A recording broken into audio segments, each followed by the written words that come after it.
You ever have one of those moments where your entire life changes in an instant?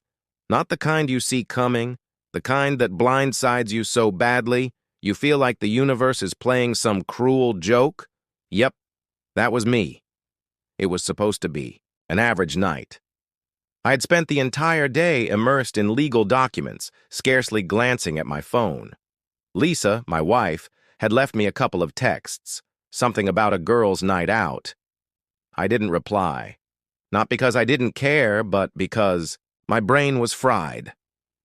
For the past 3 years, I'd been climbing my way up the corporate law firm ladder. And this case I was working on? It was big, the kind that could rocket my career into realms I never even dreamed of. By the time I eventually looked at the clock, it was past midnight. I sighed, grabbed my keys, and drove home.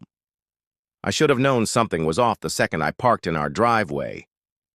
The house was too silent.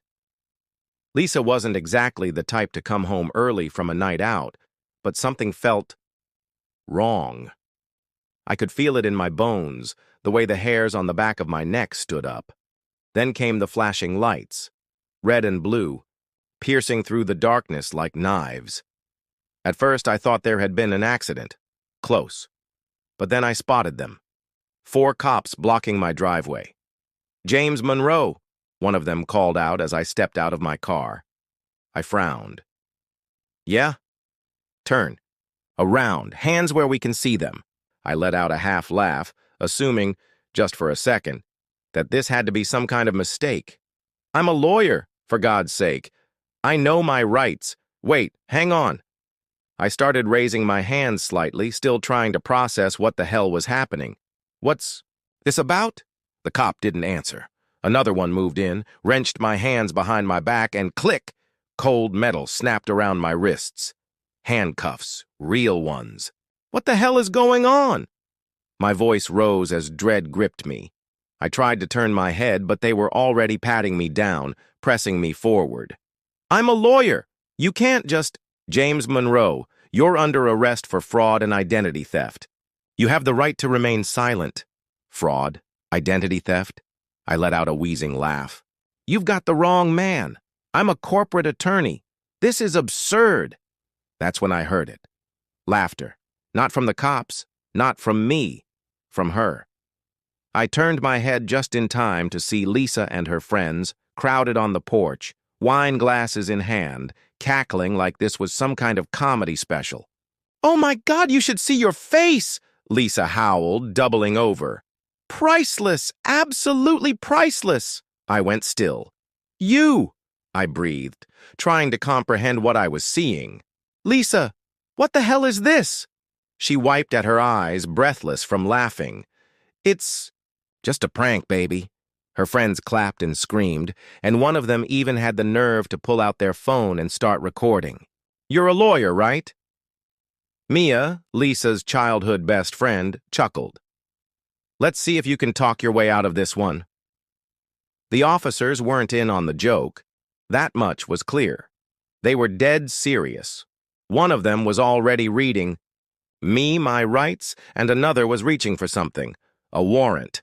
My mind swirled. "Lisa," I said, my voice low, deadly calm. "Tell them it's a joke." She waved a dismissive hand. "Relax, James. I'll clear it up in the morning. You'll be back before breakfast." That was when I understood. She didn't get it. She didn't comprehend what she had just done. This wasn't a dumb scare prank. This wasn't an innocent joke where you pop out from behind a door with a camera. This was a felony charge.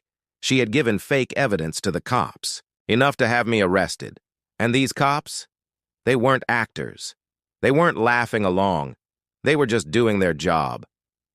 My heart slammed in my chest as they dragged me into the back of the police car. I stared at Lisa one last time through the window. She was still smiling, still laughing. I wasn't, because I knew something she didn't.